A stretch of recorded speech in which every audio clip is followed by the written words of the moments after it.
안녕하세요. 안녕하세요. 반갑습니다. 오종남입니다. 인연이라는 게 잘 가꾸면 좋은 겁니다. 인연이 있으면 언젠가 우리가 만나겠죠. 그런 거짓말은 없습니다. 조현원 청장님하고 제가 2002년 통계청장 시절에 인연을 맺어가지고 이제까지 소중하게 가꾸고 있습니다. 그 덕분에 오늘 연초에 재산 아카데미에 2026년 첫 번째 강사로 혹시 초청하면 오겠냐고 그래서 제가 순간적으로 생각도 안 하고 물론 가죠. 이렇게. 왜냐하면 고향에서 이렇게 좋은 일을 하시는데 제가 일부러도 방문할 판인데 강의하는 명분으로 올 수 있으니까 얼마나 좋습니까? 그리고 재산 김상문 선생님의 일대기를 제가 읽어보면서 사람이 돈을 많이 벌면 부자라 그래요. 그렇죠? 예. 근데 명문가는 아닙니다. 그러니까 명문가는 누가 명문가인 줄 아시죠? 돈을 잘 쓰는 사람을 명문가라고 합니다. 그러니까 재산 김상문 선생은 돈을 많이 벌어서 부자가 된 거는 여러 사람들하고 비슷하지만 고향에다가 의미 있게 돈을 쓰심으로써 여기에 재산 컬처 센터를 만드시고 또 재산 아카데미를 통해서 세상을 위해서 학습을 통해 세상을 이롭게 하자는 미션을 가지고 이렇게 하시고 계십니다. 그래서 김상문 선생의 뜻을 현장에 와서 보는 것도 충분히 의미가 있는 일이기 때문에 그러면 일타이매잖아요. 고스톱 치면은 우리 조현환 청장님도 뵙고 또 재산 김상문 선생님이 만들어 놓으신 이 컬처 센터도 직접 견학을 하고 그래서 왔습니다.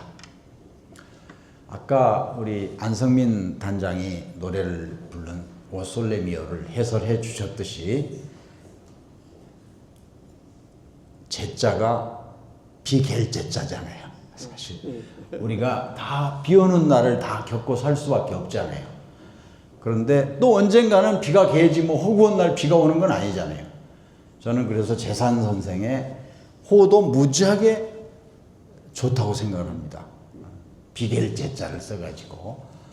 그래서 오늘 제가 여러분께 드리고자 하는 말씀은 주로 어떻게 하면은 내가 현재 처한 인생을 재산 선생도 그 얘기를 하셨던데 저도 똑같은 얘기를 하거든요. 나한테 처한 내가 살면서 마주하는 돌을 어떻게 하면은 걸려 넘어지는 걸림돌이 아니고 딛고 일어서는 디딤돌로 삼을까 하는 얘기를 오늘 1시간 정도 해보고자 합니다. 1시간 정도 하고 나서 혹시 질문 있으면 질문 받는 시간으로 갖도록 하겠습니다. 그래서 강연이라고 생각하지 않고 오늘은 그냥 사랑방 정담이라고 생각을 하고 이렇게 하고자 합니다. 오늘 이 상임이사께서 강사 소개를 거창하니 하셨기 때문에 할 수 없이 제가 소개 안 한 부분을 제가 소개를 할 수밖에 없습니다. 강사 소개의 가장 큰 약점은 뭐냐면 대학부터 나옵니다. 대학부터. 그런데 사실은 인간은 대학 들어가기 전에 고등학교까지 의식 형성이 다 되기 때문에 그 이전에 살아온 인생을 알아야 그 사람의 진면목을 알 수가 있습니다. 저는 대학부터만 보면은 괜찮은 집안에서 태어나서 유복하게 자랐나 보다 오해할 수 있기 때문에 저는 1952년 3월에 전라북도 고창군 선운사 꼴짜기에서 농가의 아들로 태어났습니다. 거기까지는 뭐 많죠. 그런데 제가 태어난 지 1년 만에 딱 1년 후에 군인이던 우리 아버지는 전사를 하셨습니다. 아들이 태어났다는 얘기는 들었지만 전쟁 중에 육군 사병이 휴가 올 수가 없었지 않겠습니까? 그래서 우리 아버지는 아들의 얼굴을 보지 못한 채 전사를 하셨습니다. 우리 어머니는 졸지에 전쟁 미망인이 된 거죠. 근데 제가 첫아들이에요. 그러면 외아들을 둔 전쟁 미망인이 된 우리 어머니는 황당하잖아요. 그런데 저한테는 무슨 복이 있었는지 우리 외할아버지가 한학자셨어요. 그러니까 재혼을 할 수가 없는 거죠. 그래서 하나뿐인 아들을 평생 프로젝트로 삼고 살다가 가셨어요. 그러니까 우리 어머니의 헌신적인 교육열이 아니었으면 제가 오늘 세산 아카데미에 서 있을 수가 없겠죠. 그리고 제가 제일 좋아하는 노래가 최백호의 내 마음 갈 곳을 잃어예요. 많은 사람들이 최백호의 내 마음 갈 곳을 잃어를 남녀가 연애하다가 헤어진 사람을 생각하면서 만든 노래라고 잘못 알고 있습니다. 최백호 씨는 고등학교를 졸업하고 미대를 가려다가 돈이 없어서 못 갔습니다. 어머니가 초등학교 교사하다가 교사해가지고는 최백호 씨 누나 둘이 있었으니까 셋을 먹여 살릴 수가 없어서 장사를 했는데 실패했습니다. 그러다가 최백호 씨가 재수할 때 돌아가셨습니다. 그게 가을이었습니다. 그래서 아무것도 할 수가 없어서 군대를 갔습니다. 군대를 갔는데 폐결핵이 발견돼서 진해 요양병원에서 어머니가 돌아가신 뉴스를 듣고 쓴 노래가 내 마음 갈 곳을 잃어. 가을엔 떠나지 말아요. 낙엽지면 서러움이 더해요. 차라리 하얀 겨울에 떠나요. 오늘 노래하는 시간이 아니기 때문에 노래는 안성민 단장으로서 됐고, 오늘 이 자리에 계신 누구도 어머니의 뒷바라지 없이 여기에 있을 수가 없습니다. 저는 그래서 모든 어머니는 지도자라고, 자기가 지도자든지 다음 세대의 지도자를 낳아서 기르는 사람이든지, 그래서 오늘 강의에 앞서서 제가 모든 어머니에게 박수를 한번 치자고 제안하고 싶습니다. 저도 우리 어머니를 생각하면서 지금 이 강의를 시작하고 있습니다. 어느 정도 촌놈이었냐? 제 초등학교 동창이 74명이었습니다. 그 중에 중학교를 10명 갔습니다. 그러면 사람들이 저 아저씨가 좀 치매인가 봐. 대학교를 10명 갔다는 이야기겠지. 중학교를 10명 갔어요. 그러니까 제 초등학교 동창 중에 64명은 국졸이에요. 국졸. 그런 촌인데 우리 어머니는 한 번도 내가 초등학교 졸업하면 중학교, 중학교 졸업하면 고등학교, 고등학교 졸업하면 대학 간다는 것을 의심하게 만들지 않았습니다. 그게 저는 어머니의 헌신적인 사랑이라고 생각을 합니다. 그 덕분에 제가 오늘 여기에 서 있습니다. 다음 넘어가겠습니다. 제가 만약에 기도에서 태어났다면 하필이면 세계에서 지지리도 못 사는 대한민국에, 그것도 또 지지리도 못 사는 시골 꼴짜기에 농가의 아들로 태어났겠습니까? 좀 더 나은 집의 아들로 태어났겠죠. 근데 인간이 어느 누구도 자기가 기도에서 태어난 사람 없습니다. 어느 집의 아들로 어느 집의 딸로 던져지는 거죠. 그리고 철들고 나니까 내가 누 집의 아들인 거고 누 집의 딸인 거죠. 그래서 태어나는 거는 자기가 결정하는 사람이 없습니다. 그런가 하면 여기 있는 누구도 자기가 언제 죽을지 알 수가 없습니다. 그것도 자기 뜻대로 되지 않습니다. 태어나는 것을 버스라고 하고 죽음을 데스라고 한다면 B와 D 사이에는 알파벳 C가 있기 때문에 이거를 저는 선택이라고 이렇게 해석을 하면 인생이란 결국 태어나서 죽을 때까지인데 그 사이에 있는 C, 곧 선택이라는 걸 통해서 우리는 인생을 설계하고 있습니다. 오늘 저녁에 재산 아카데미 아니고도 갈 데가 많은데 오늘 어쨌거나 여러분은 재산 아카데미를 선택해서 이 자리에 오셔서 제 개콘을 듣고 계십니다. 이게 인생이죠. 그런 선택들이 쌓여서 한 인생을 살다가 자기 의지와 관계없이 부르면 불려가는 거죠. 그 선택 가운데 우리 재산 김상문 선생은 앞에 놓인 돌을 걸려 넘어지는 걸림돌이 아니라 내가 딛고 일어서는 디딤돌로 삼아서 사업도 성공해서 부자가 되셨지만 더 잘한 결정은, 더 잘한 선택은 내가 모은 재산 중에 상당 부분을 내 고향에 컬처센터를 세워서 좋은 일을 하자. 이게 인생 아니겠습니까? 네. 여기까지 혹시 어려워서 못 알아듣겠다 이런 분 계십니까? Understand, 못 understand? Understand? Understand, 못 understand? 네. 그러면 이제 아까 제가 이 금산에서 오신 시 낭송가도 만나고 그래가지고 시 낭송으로 시작을 할까 합니다. 예. 서시 윤동주. 죽는 날까지 하늘을 우러러 한 점 부끄러움이 없기를. 잎새에 있는 바람에도 나는 괴로워했다.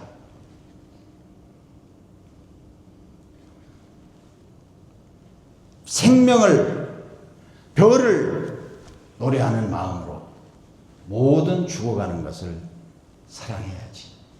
그리고 나한테 주어진 길을 걸어가야겠다. 오늘 밤에도 별이 스쳐온다. 윤동주 시인은 1917년에 박정희 대통령하고 같은 해, 맞죠? 태어나서 27년 48일밖에 이승에 살지 않았는데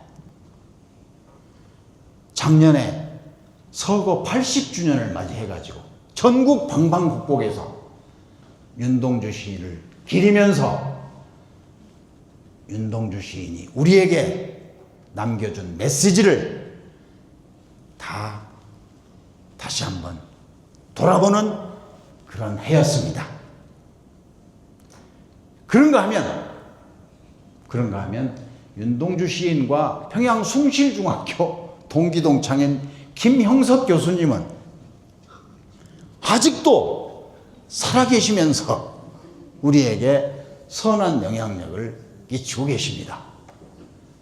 그러면 27년 48개월을 살다간 27년 48일을 살다간 윤동주 시인하고 105세를 넘기신 김영석 교수님이 누가 더 이 세상에 선한 영향력을 끼치고 계십니까?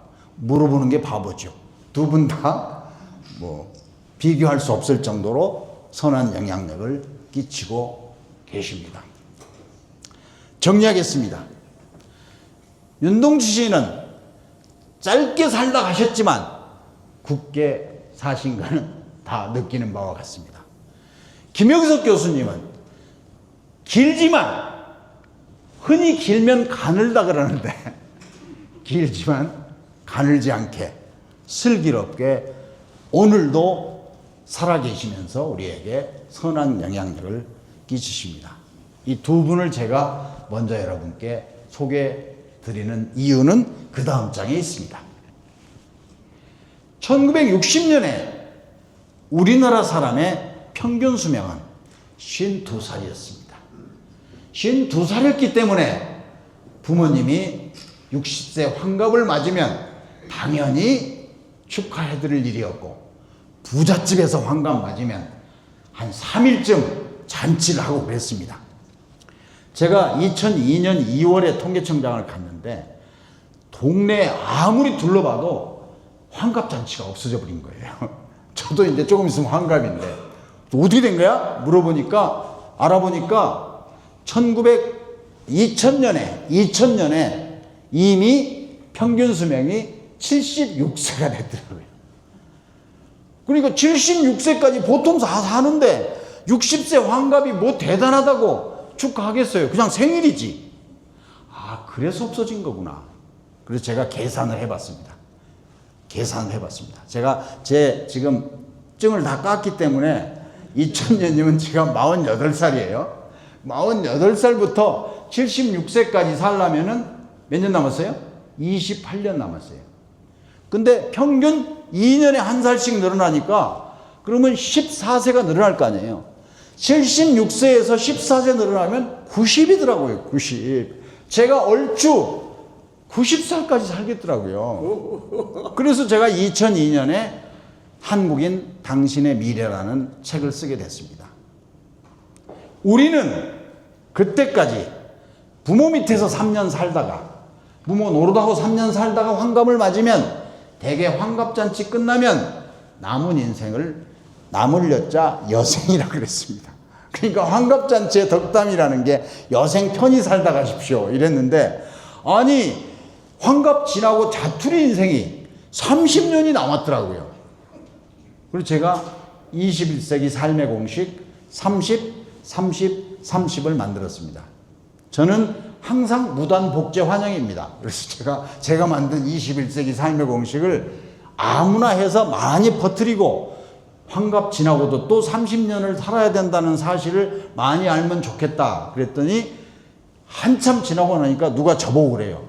누가 그러는데 60 넘어서도 30년 산대. 누가 그러냐? 글쎄 누가 그러는지 모르겠는데 하여튼 그렇대. 오늘 제가 여러분하고 같이 나누고 싶은 첫 번째 메시지는 본인의 의지와는 관계없이 특별한 일이 없는 한 환갑 지나고도 60 지나고도 30년을 살아야 된다는 사실입니다. 앞에 제가 윤동주 시인과 김영석 교수님을 말씀드렸습니다. 윤동주 시인처럼 짧게 사는 게 가능하다 안 가능하다? 이미 우리 틀린 인생이에요. 가능하죠. 지금 벌써 여기까지 살아버렸기 때문에 이제 긴 인생이에요. 그러면 길게 사는 거는 이제 김영석 교수님까지는 못 살더라도 어쩔 수 없이 그렇게 된 인생인데, 길게 산다면 흔히들 가늘고 길게 이러는데, 그게 가늘지 않게 어떻게 하면은 슬기롭게 살 거냐 하는 게 오늘 주제라는 말씀이 되겠습니다. 여기까지 안다스탠 모른다스탠? 안다스탠. 제가 어려운 이야기는 전혀 안 하니까 자 이제 넘어갑니다. 우리 모두가 젊은 시절에 다 덕담이 오래 사세요. 장수가 다 우리 모두의 희망이었습니다. 그리고 다 장수를 빌어줬습니다. 근데 그 장수가 왔어요. 아니 전라북도 장수 말고 오래 살게 된 장수 시대가 왔는데, 그러면 장수가, 아니 우리가 바라던 장수가 왔으니까 축복이어야 되잖아요. 근데 축복일까요? 근데 갑자기 의문부호가 되는 거예요. 축복일까? 혹시 아닐까? 그래서 제가 이 대목에서 간단히 정리하고 넘어가겠습니다. 첫째, 60 환갑을 맞으면 월급쟁이들은 그때부터 수입이 없어집니다. 소득이 없습니다. 근로소득이 없어지고 난 다음에 30년을 살아야 되는데, 60 환갑에 정년퇴직을 했는데 손에 쥔 게 준비가 안 돼 있다면 축복일까요? 최소한 축복은 아니겠죠. 될 수가 없잖아요. 그래서 일단 그 대목은 빼겠습니다. 60 환갑에 나머지 30년을 살 준비가 안 돼 있다면 그거는 재앙일 수밖에 없지 않겠습니까? 그러면 60 환갑을 맞았을 때 나머지 30년을 살 준비가 돼 있다면 축복일까요? 그거는 모른다. 하기 나름이다. 이런 이야기를 오늘 제가 이 대목에서 드리고 싶습니다. 그렇기 때문에 어떻게 하면은 준비된 자에게는 축복이 될 수 있고 준비되지 않은 자에게는 재앙이다. 앞에는 축복이 될 수 있고 뒤에는 재앙이다. 이렇게 정리를 하고 그래서 장수시대의 과제인 슬기로운 노후 독립을 제가 책 제목으로 정해서 지금 열심히 팔리고 있습니다. 오늘 우리 청장님이 상임 이사님이 여러분 중에 굉장히 답을 잘하고 강의 태도가 좋은 분에게 드리라고 책을 5권 갖다 놨어요. 그러니까 혹시 여러분 중에 책이 관심이 있으면 답을 잘하시면 돼요.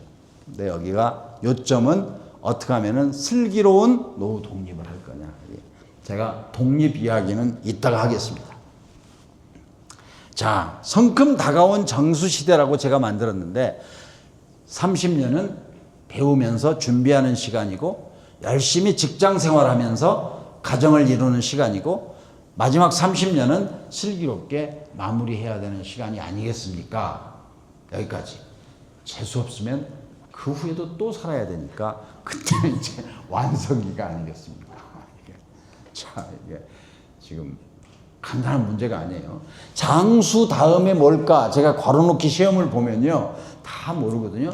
장수 다음에 리스크예요. 리스크. 이게 위험이에요. 위험.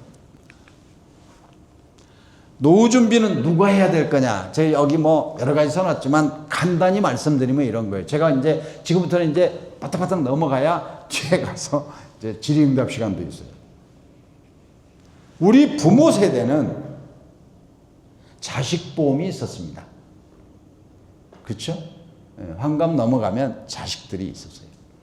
아까 말씀드렸는데 1960년에는 평균 수명은 52살인데 평균 낳는 아이는 6명이었습니다. 6명.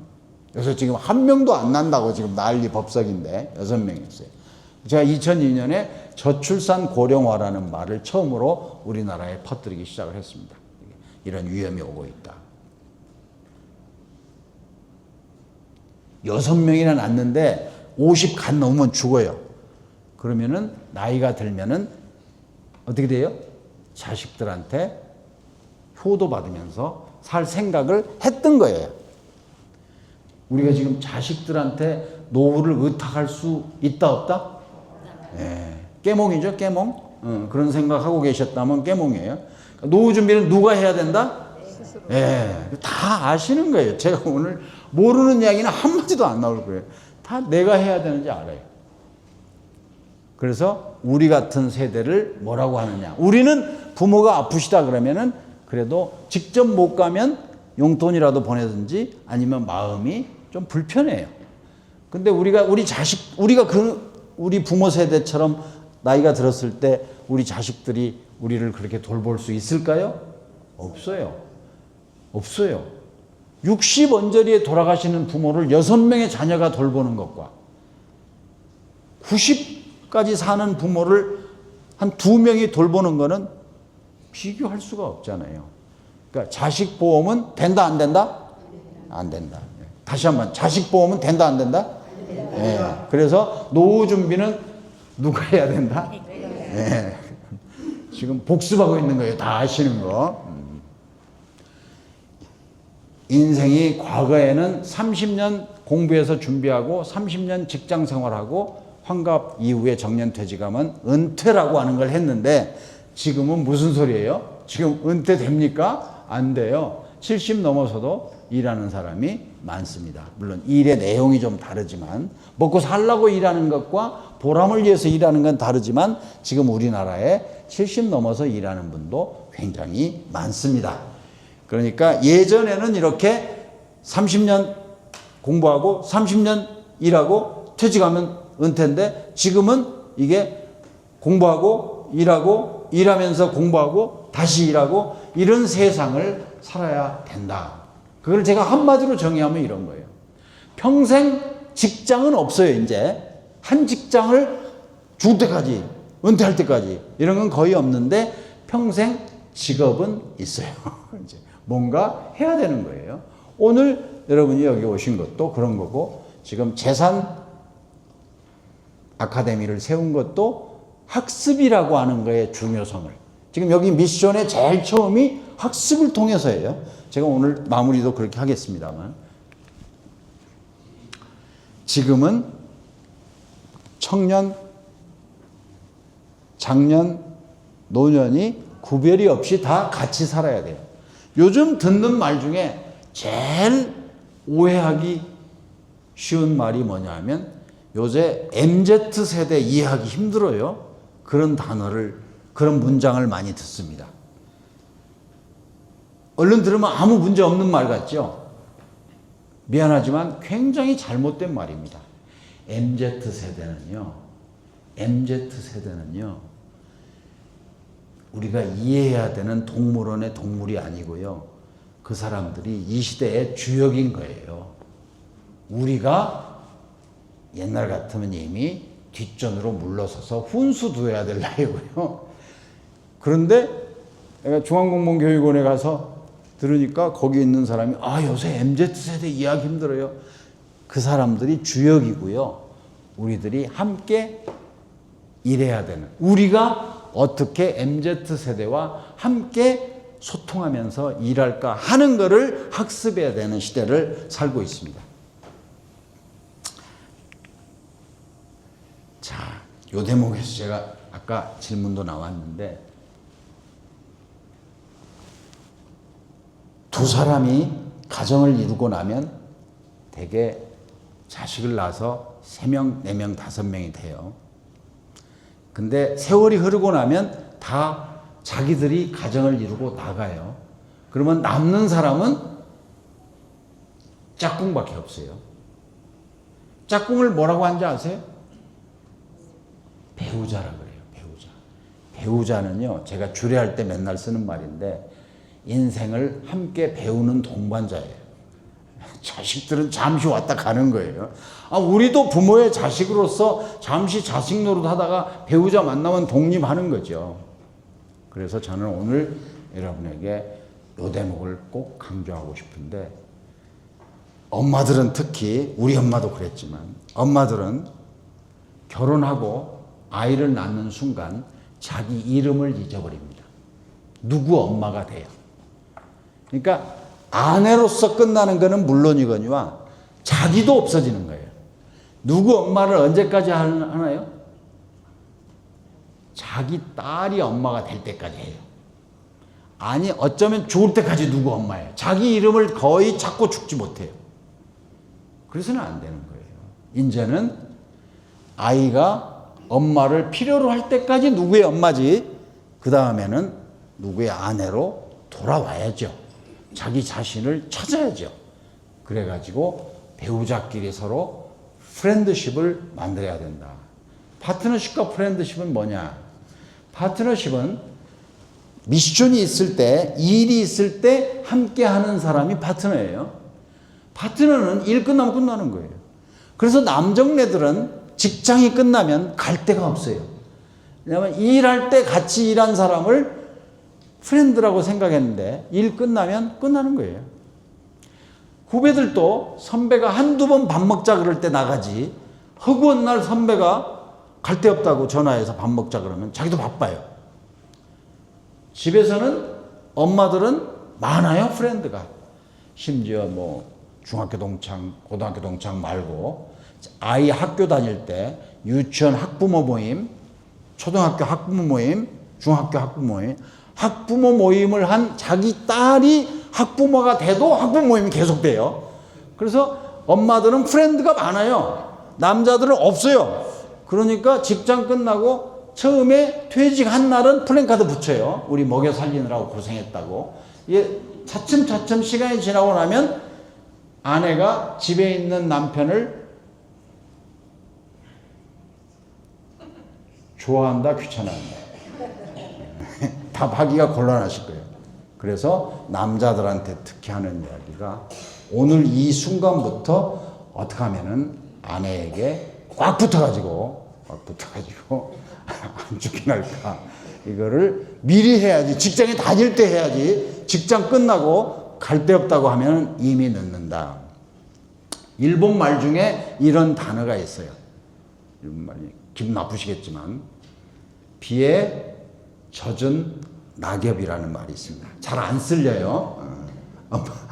아내들이 보니까 이게 쓸어내고 싶은데 잘 안 쓸려요. 그래서 일본 말에 남편을 비에 젖은 낙엽이라고 반성 많이 하셔야 돼요. 남자들 반성 많이 하셔야 돼요. 자, 오늘 지금 이 강의 듣는 태도가요 너무 좋아요. 이게 우리 재산 컬처 아카데미가 역시 청장님이 훌륭한 분이 이사장을 하시고 아까 우리 상임이사님이 그런 분이 그래서 그런지 몰라도 강의 태도가 너무 좋아요. 자, 오늘 함께 공부할 영어 단어가 있습니다. listen이라는 단어와 silent라고 하는 단어는 스펠링이 똑같습니다. 순서만 바꿨습니다. 왜 우리가 중학교 다닐 때 이렇게 배웠을까요? Speech is silver, silence is gold라고. 아니, 웅변이 금일 것 같은데 말 잘하는 게 은이라고요. 그리고 침묵이 금이라고요.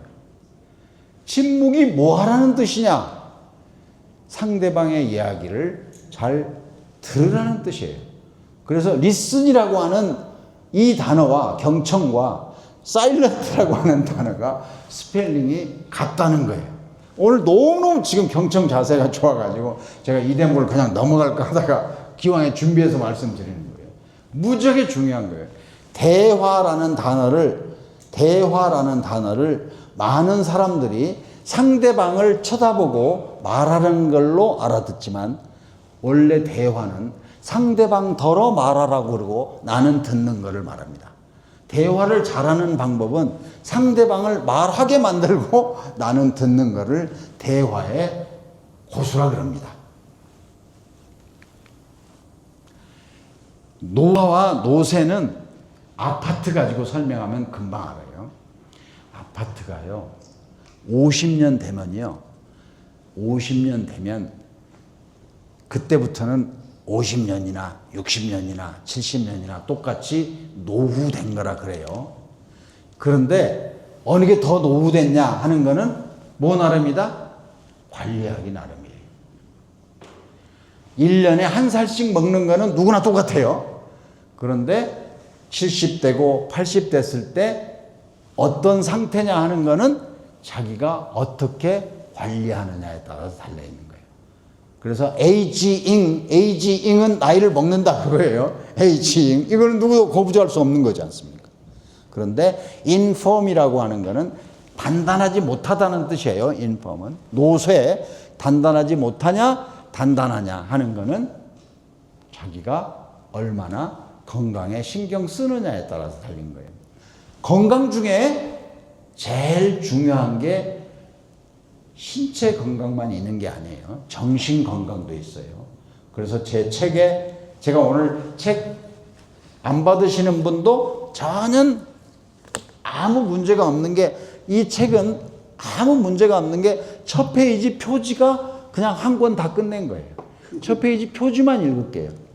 나이 드는 것은 시간의 문제가 아니라 태도의 문제다. 이렇게 길게 써놓으니까 못 찾는 사람이 많은데. 자, 큰 소리로 한번 읽어보세요. 다시 한번. 나이 드는 것은 시간의 문제가 아니라 태도의 문제다. 예. 이제 understand, 모른다stand. understand. 예. 이제 우리가 어떻게 하면은 1년에 한 살 먹는 건 똑같지만 내 자신이 어떤 태도로 살아갈 거냐 하는 것을 오늘 함께 생각해 보는 시간이다. 이런 거예요. 그러면 어떻게 하면은 아까 두 가지로 나눴어요. 하나는 60 환갑을 맞았을 때 준비됐느냐, 준비 안 됐느냐. 그래서 여기 뭐라고 써놨지만 제가 어떻게 하면 준비할 거냐 하는 말씀을 오늘 드리려고 그래요. 여기 지금 국민학교 대충 나오신 분들이 많아요. 그렇죠? 초등학교는 안 계시죠? 초등학교. 국민학교 6년이면요. 대한민국 사람으로서 살아가는데 아무 지장이 없는 거를 다 가르칩니다. 그것도 여러 과목 들을 것도 없어요. 국어하고 산수만 끝나요. 국어 시간 6년 동안에 뭘 배워요? 내리?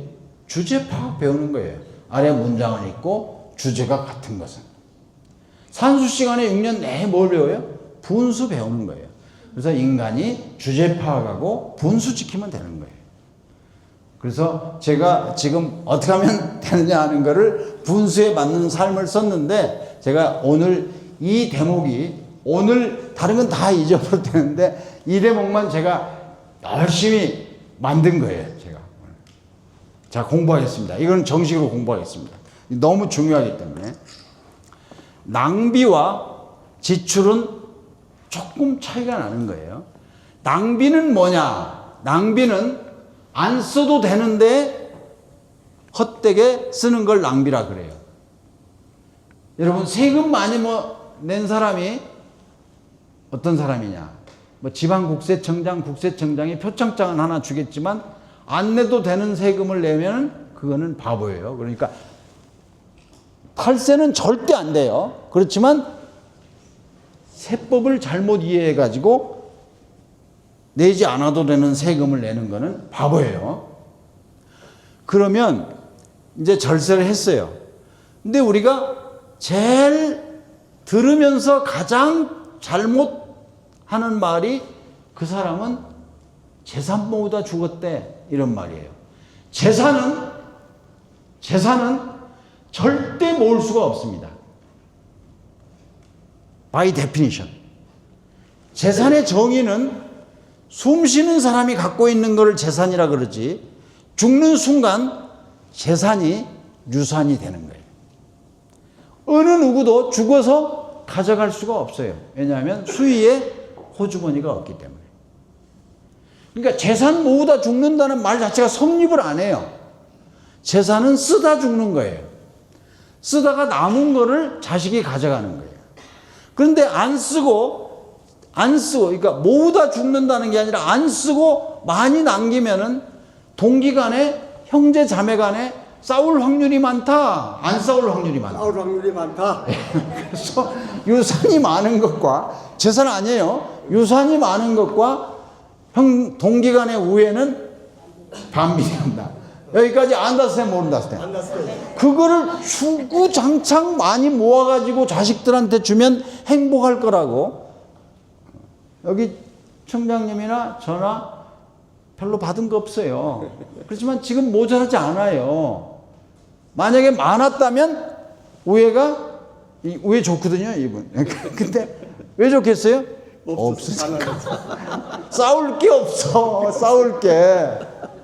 그런데 그걸 많이 남겨주려고 계속해서 노력하다가 죽는 거예요. 이게 제가 수없이 많이 봐요. 내가 이게 지금 방송을 하기 때문에 제가 만나는, 내가 자문해주는 수없이 많은 우리나라에 소위 여러분이 이름 대면 다 알만한 사람들을 제가 매일 자문해주고 있는데 이 사람들 동기간에 우리처럼 우애 있을 확률이 많다, 없을 확률이 많다. 없을 확률이 많다. 제가 이름은 말씀 못 드리겠어요. 다시 한번 지출을 살아있는 동안에 내가 쓰는 거다. 그러니까 재산 선생은 살아있는 동안에 재산 컬처 센터를 만들므로써 지금 현명하게 지출한 거다. 자, 그러면 현명한 지출을 위한 고려사항은 제가 이렇게 아주 알기 쉽게 정리를 한 거예요. 소비는 당장의 만족을 위해서 쓰는 거예요. 그런데 지출을 미래에 도움이 되게 쓰는 거를 사람들이 투자라 그래요. 그래서 자식 교육을 다 아까운 돈이라고 생각하는 사람 거의 없어요. 왜냐하면 자식에게 재산을 물려주는 것보다는 머릿속에 넣어주는 게 낫다고 생각해서 교육하잖아요. 여행이야말로 사실 축소판이에요. 한국에서 그렇게 욕하던 사람도 외국에 여행을 한 며칠만 갔다 오면 다 애국자들 갖고 와요. 가보니까 이런 나라가 없더라. 여러분 그래요 안 그래요? 그래요. 예, 그래요. 제가 47개국을 공무원 하면서 돌아다녔거든요. 아무리 돌아다녀봐도 우리나라 같은 나라는 찾기 힘들어요. 벌써. 그런데 여기만 있으면 안 해요. 그래서 그 여행. 근데 사실은요, 제일 좋은 게, 제가 이거를 이제 마무리를 하려고 하는데 이걸 가지고 사실은 내 가까운 사람한테 잘하는 게 제일 현명한 지출이에요. 가까운 사람한테 잘하는 게. 우리가 잘못 배웠어요. 원교 근공이라고. 신라가 이긴 게 결국은 당나라하고 해가지고 고구려 백제 이겼다 그래갖고 먼 나라하고 가까이 지내고 가까운 나라하고 안 좋게 지내요. 그거는 지난 얘기예요. 오늘부터 여러분들이 자기 가까운 사람한테 조금이라도 잘해주는 거예요. 얼마 전에 제가 이제 책을 내니까 출판사에서 계속 기회만 있으면, 그렇지 않아도 제가 유튜브 때문에 곤혹을 치르고 있는데, 제가 유튜브 본 사람이 2천만 명이에요. 제가 한국에서. 그러니까 맨날 어디서 강의 오라고 그래서 곤혹을 치르고 있는데, 이제 얼마 전에 이 책을 내고 나니까 출판사에서 유튜브 나가라고. 그래서 나갔더니 제가 그냥 나가서 하거든요. 저는 거기서 보낸 거를 읽어보지 않아요.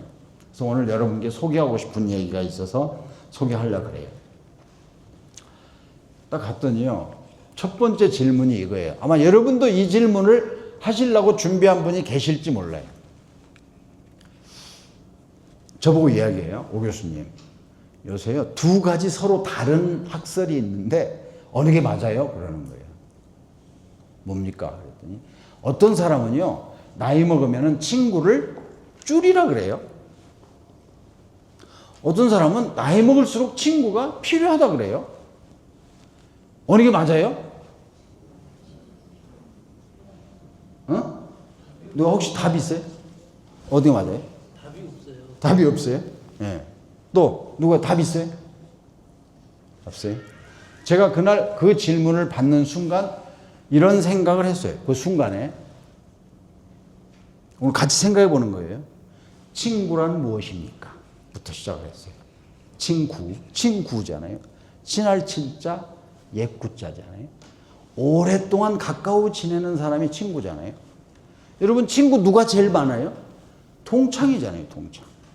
그래서 학교 동창으로 출발합시다. 학교 동창이 친구가 제일 많아요. 학교 동창은요, 두 가지 기능을 갖고 있어요. 두 가지 기능. 첫째, 내가 아파서 학교를 못 갔다. 누구한테 노트 빌려야 돼요? 친구, 짝꿍 친구한테. 그렇잖아요? 그렇잖아요? 선생님 말씀을 못 알아듣겠어요? 그럼 짝꿍한테 지금 뭐라 그랬니? 물어봐요. 이런 기능이 하나 있어요. 이거를 친구의 협력 기능이라 그래요. 서로 돕는 기능이에요. 그렇죠? 이게 내가 만든 거예요. 그냥 그날 내가 즉석으로. 두 번째는요, 학교는 그냥 졸업 못해요. 시험 봐요. 중간고사 보고 기말고사 보면 불행하게도 등수가 나와요. 점수하고 등수가. 그러니까 짝꿍이지만 그때는 어떤 관계예요? 경쟁 관계예요. 그래서 하나는 협력 관계, 하나는 경쟁 관계예요. 저는 그게 친구라고 생각을 해요.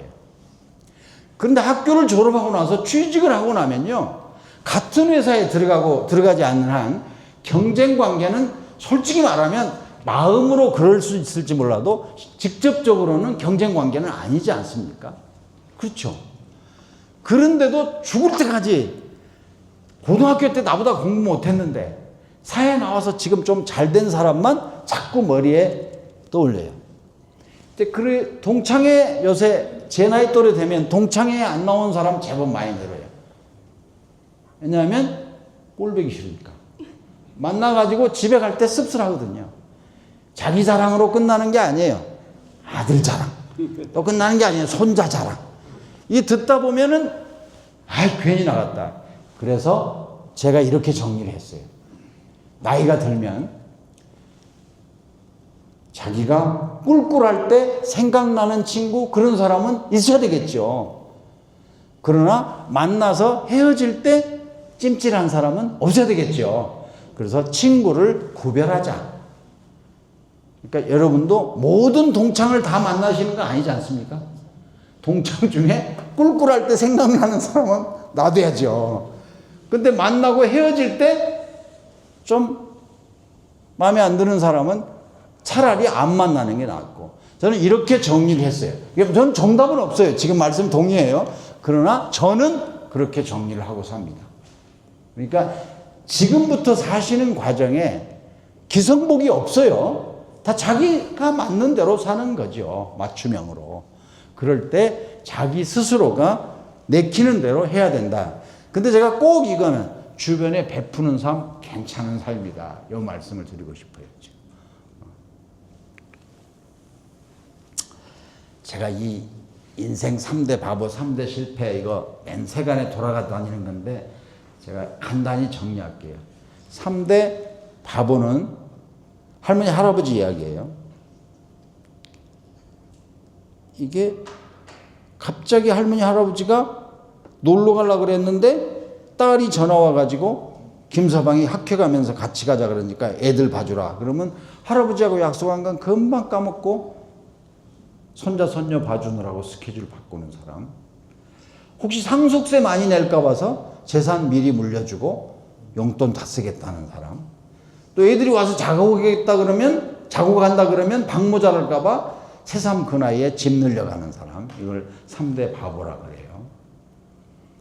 또 3대 실패는 여러분 다 아시는 거예요. 청년 출세, 중년 상처, 노년 무전이다. 1번, 2번은 가끔 항의하는 사람이 있더라고요. 아니, 한 번도 못 하는 것보다 뭐 청년 때 한 번 하는 게 낫지. 너 모르는 소리다. 중년 상처하면 뭐 화장실에서 묻는다더라. 이런 사람도 있어요. 근데 3번은 한 번도 내가 누가 항의하는 사람을 못 들었어요. 노년 무전은 누구도 항의를 안 하더라고요. 이 공통점 보여요? 공통점은 전부 자식 때문에. 자식 때문에. 정리하겠습니다. 이 대목에 정리하겠습니다.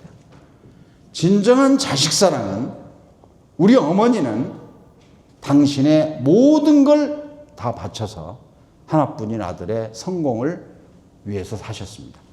그리고 제가 82년 9월에 돌아왔는데 미국 유학 갔다가 딱 한 달 후에 우리 어머니는 가셨어요. 우리 부모 세대는 당신의 모든 걸 바쳐서 자식들의 뒷바라지를 했어요. 그거를 좀 영어 쓰면 올인이라고 하겠습니다. 이 시대의 진정한 자식 사랑은 저는 아니다. 늙어서 자식에게 손 안 벌리는 거다. 자기들도 살기 힘든데 그러기 위해서 어떻게 해야 되냐?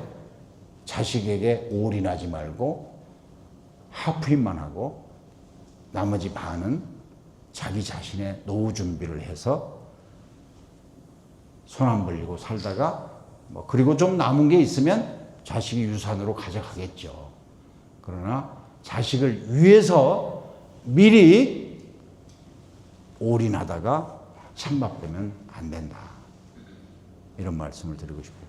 이제까지 웃는 얼굴에서 찡그러지게 됐는데 당신 말은 그렇게 하지 실천이 얼마나 어려운지 알아?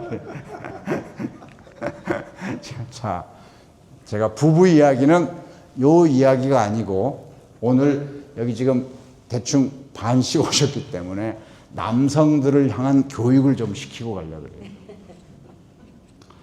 제가요, 이화 학당을 세운 기관이 미 감리교 여성교회가 세웠거든요.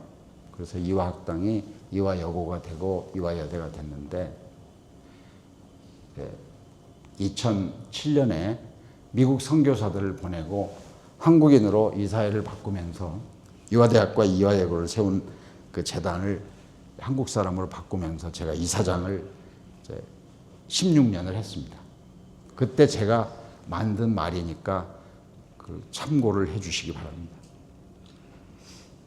남자들한테 사모님 뭐 하세요? 그러면 많은 사람들이 그냥 집에서 살림이나 합니다. 이렇게 말하는 사람이 많아요. 그럼 들어보시죠. 예. 살림이라는 단어를 오늘 공부하고 넘어가겠습니다. 살림은 살리다의 명사형입니다. 살림은 살리다의 명사형이에요. 살리다의 반대말은 뭐다? 죽이다. 살림의 반대는 그러니까 뭐다? 죽임이에요. 여성은 가정을 살리는 사람이에요. 많은 사람들이 그거를 인식을 못하고 있어요. 보편적으로 이렇게 해요. 남자는 벌어오는 사람이에요. 여자는 늘리는 사람이에요. 자기가 벌어온 것이 똑같은 대학교 동창 두 사람이 있어요. 결혼도 똑같이 했어요. 그리고 10년, 20년이 지나면 두 집의 재산이 같은 경우가 많다, 다른 경우가 많다. 다른 경우 뭘 잘한 사람이? 살림을 잘한 사람이. 그게 여성이 하는 일이에요. 남자들은 자기가 벌어다 준 것만 생각하지만 늘리는 거는 여자가 하는 거예요. 더 하면 나한테 화낼 것 같아서 얼굴들 보니까 더 하면 화낼 것 같아. 살림이라는 말을 오늘 공부를 했습니다. 살림은 가정을 살리는 일이다. 이렇게 공부를 했습니다. 오늘 행복에 이르는 비결을 가르쳐 드리고 끝내려고 그러는데 행복에 이르는 비결 3가지만 가르쳐 드리겠습니다. 행복 지수라는 걸 제가 만들었습니다. 당연히 통계청에 없습니다. 행복 지수는 이런 겁니다. 자기가 바라는 거가 10개인데 10개 중에 7개를 이루었으면 행복 지수 70이겠죠. 그렇죠. 자기가 바라는 걸 이루었을 때 느끼는 행복감이니까. 그러면 보통 사람들은 이루지 못한 3개를 열심히 노력해서 이루려 그럽니다. 1년 동안에 3개를 다 채웠어요. 그러면 그 사람은 행복 지수가 높아졌을까요? 아니요. 왜? 왜 아닐까요? 그래서 책을 드리려고 그래. 이게 너무 잘해가지고. 네. 자, 네. 아니요가 정답이기 때문에 드리는 게 아니에요. 이렇게 자신있게 말씀을 하시기 때문에. 자, 이런 거예요. 첫째, 그 1년 동안에 바라는 게 그대로 있는지 엄청 늘었는지에 따라서 그대로 있으면 100이겠지만 지금 100이라는 건 없다는 말씀은 아마 바라는 게 늘었을 거다 이 말씀이잖아요. 그 사이에. 그러니까 적당히 늘었으면 똑같이 행복한데 행복지수가 10에서 20로 늘어버렸으면 오히려 행복지수가 나빠졌잖아요. 그러니까 행복에 이르는 비결 1번. 행복에 이르는 비결은 더 많이 성취하는 것만이 아니고 더 적게 바라는 거다. 배우자에게, 자식에게, 동료에게, 친구에게 바라는 게 자꾸 늘어나면 늘어날수록 뭐가 늘어난다? 불이 늘어난다. 그렇죠? 예. 불평, 불만이 늘어난다. 이렇게 이야기할 수 있는 거예요. 두 번째, 행복에 이르는 비결은 비교하라, 비교하지 말라. 예? 비교하지 말아요. 예. 큰애 태어날 때 몇 킬로? 48kg. 예? 48kg. 태어날 때, 큰애 태어날 때 몇 킬로? 2.9. 2.9. 지금 몇 킬로예요? 52. 예? 52. 아니. 큰애가 태어날 때 몸무게가 3.5. 이게 엄청난 메시지예요. 이제까지 내가 강의하면서 한 사람도 예외 없이 자기 아이가 태어날 때 몸무게를 다 기억하고 있어요. 왜 기억하고 있겠어요? 우리 애가 튼실하게 태어났는지 다른 애보다 약하게 태어났는지를 비교하는 게 인간의 본성이에요. 그런 사람한테 비교하지 말라. 그런 거짓말을 가르쳐요. 아니, 그거는 손바닥으로 눈을 가리고 오늘은 왜 해가 안 떴냐고 이렇게 살아나는 거예요. 그런 거짓말이 없어요. 행복하는 비결은, 행복하기 위한 비결은 비교하는 거예요. 비교하는 건데 딱 한 가지는 조심해야 돼요. 목 디스크를 조심해야 돼요. 비교하라 그러면 학교 다닐 때 자기보다 못했는데 지금 잘 사는 사람만 쳐다보고 비교하고 있어가지고 세계에서 대한민국이 디스크 병원이 제일 많다는 거예요. 학교 때 국민체조 배웠어요, 안 배웠어요? 국민체조 배우면 목 운동은 위만 쳐다봐요, 옆으로도 돌려요? 옆으로 돌리고, 그렇죠. 비교하라. 그 대신에 위만 쳐다보지 말고 전후 좌우를 둘러보면, 아까 우리 안성민 단장도 이야기하더구만. 나만 힘든 게 아니라 다 힘들다. 그렇게 해서 위안을 받는 거예요. 그렇게 해서 위안을 받는 거예요. 비교하라. 여기까지가 2번이에요. 위만 쳐다보지 말아라. 세상에 다 나보다 행복한 사람만 있는 것처럼 보이지만 그렇지 않다.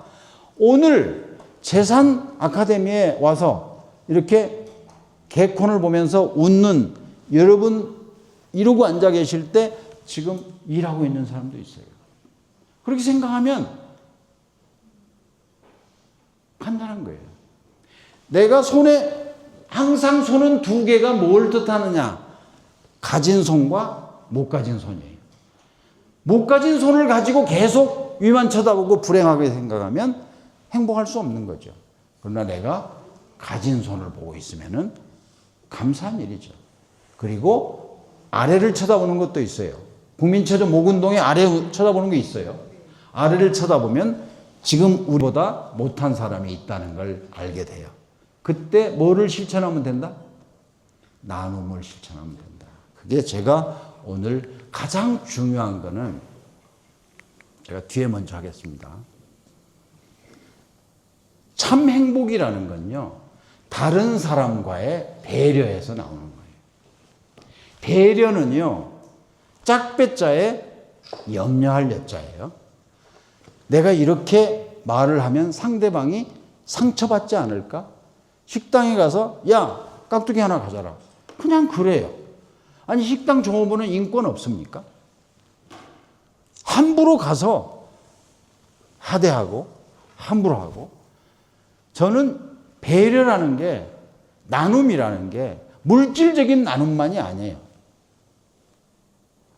나보다 더 힘든 사람이 있다는 사실을 인정하고 그 사람에게 상처 주지 않도록 마음을 쓰는 것. 나는 이게 필요한 세상이라고 생각해요. 우리가 경제 발전을 하는 과정에서 잃어버린 가장 아쉬운 덕목이 효라는 단어 아마 들어보신 지가 언젠지 지금 생각나세요? 없어진 지 오래예요. 우애 어디 있어요? 이만큼 갖고도 싸우는데 우정 없어요. 내신 때문에 지금 우정 없어진 지 오래예요. 보여주면 안 돼요, 짝꿍한테도. 이런 세상이 됐어요. 그래, 경제적으로 발전을 이렇게 했는데도 불구하고 자살률이 선진국 중에서 1등이다. 지금 하루에 몇 명 자살하는지 아세요? 하루에 매일 40명이 자살하는 나라 대한민국입니다.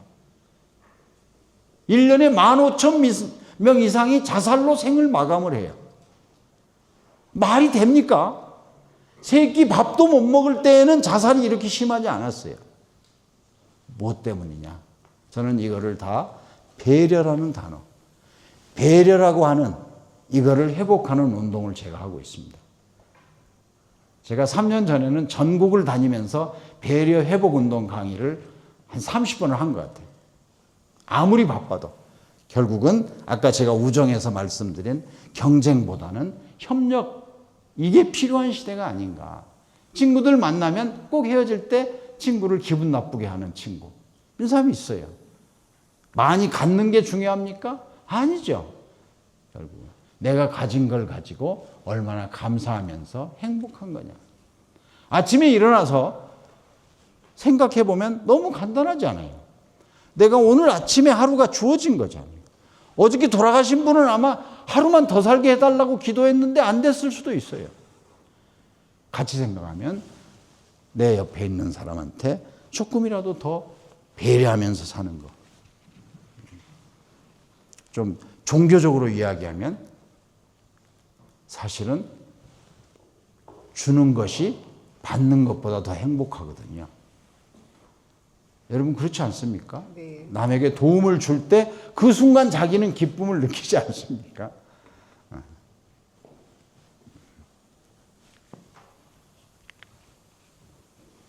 앞에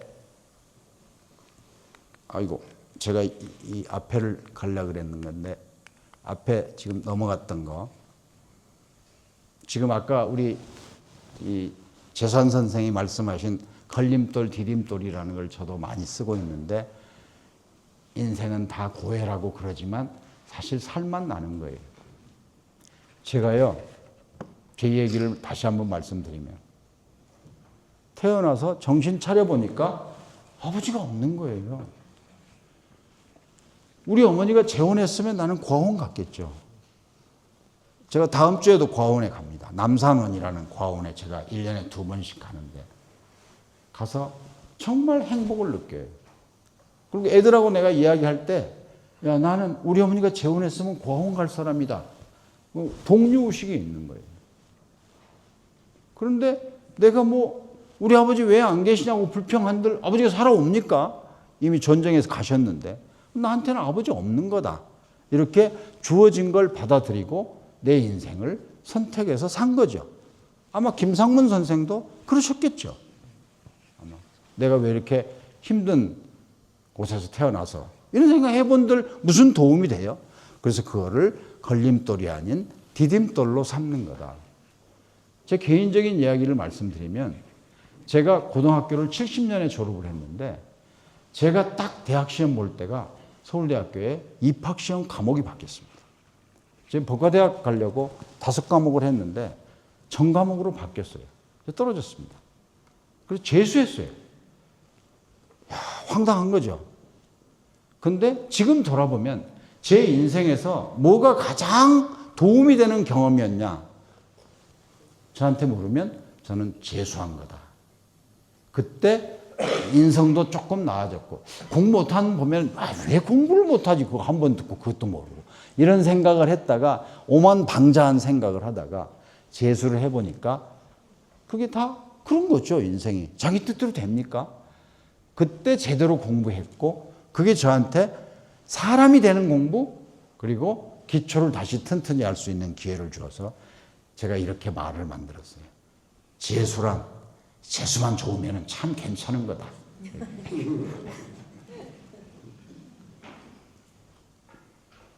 맨 마지막에 제가 여러분께 드리고 싶은 말씀이 이제 여기에 다 있습니다. 이거는 제가 재산 선생의 지금 미션을 보면서 일치시킨 겁니다. 저 어려서 한학자인 외할아버지 덕분에 논어를 배웠습니다.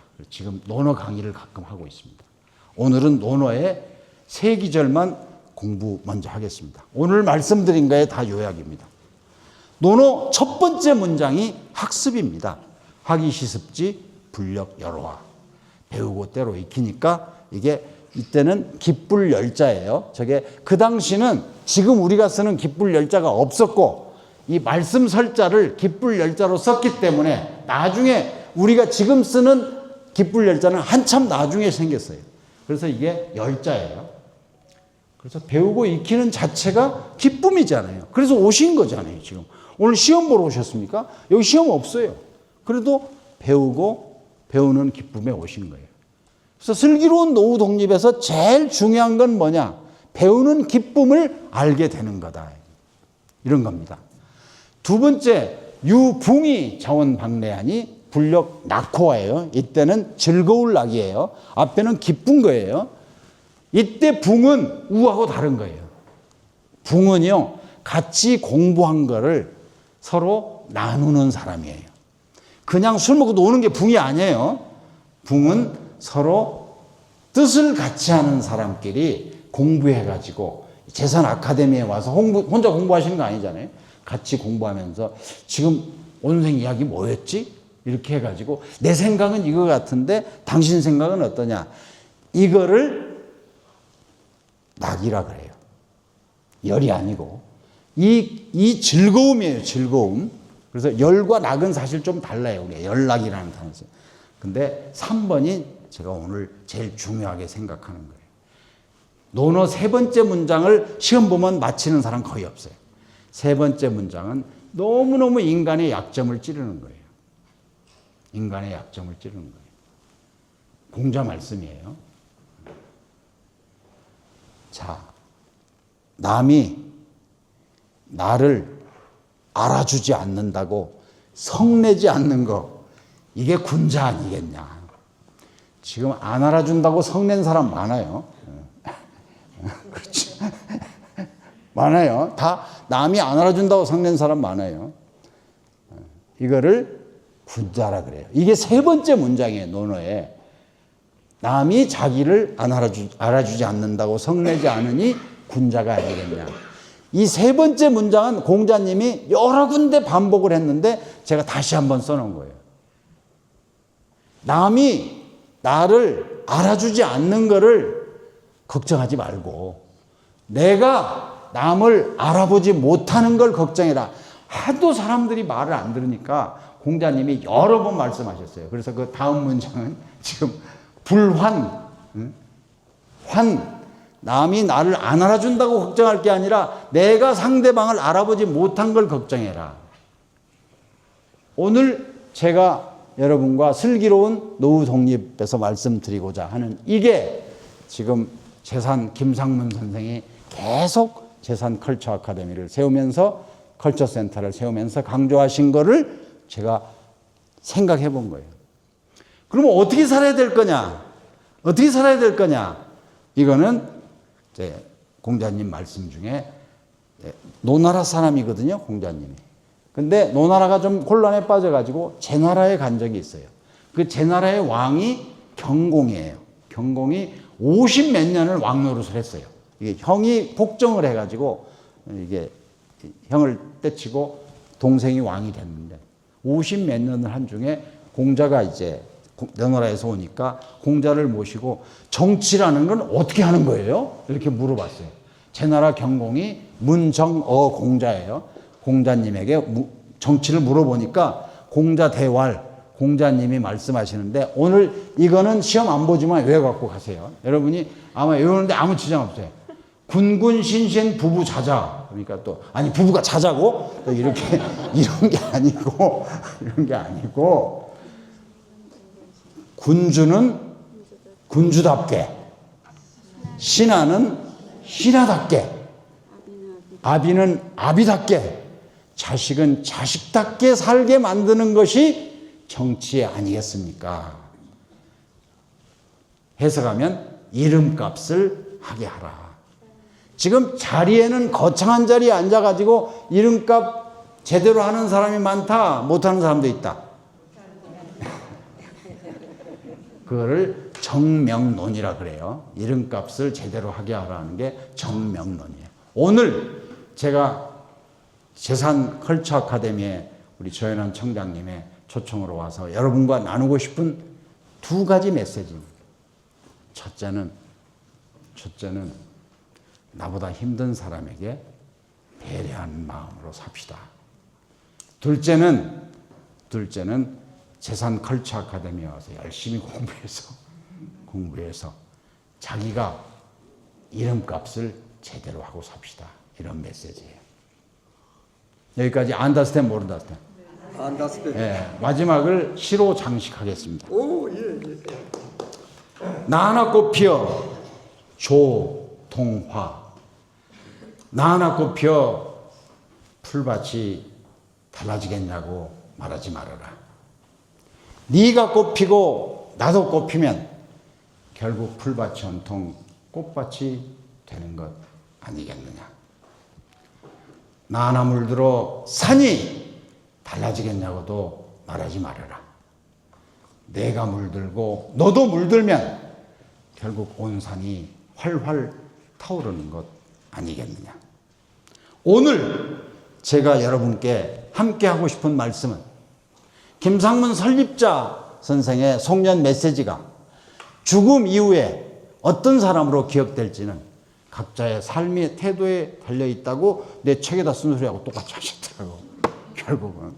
그래서 오늘 여기 다른 모든 일정을 제쳐두고 이 자리에 오신 한 분 한 분의 관심과 애정으로 보훈의 명물 재산컬처센터가 날로 발전하고 이 선한 영향력이 보훈 전체에 스며들기를 바라는 마음으로 강의를 마치겠습니다. 감사합니다.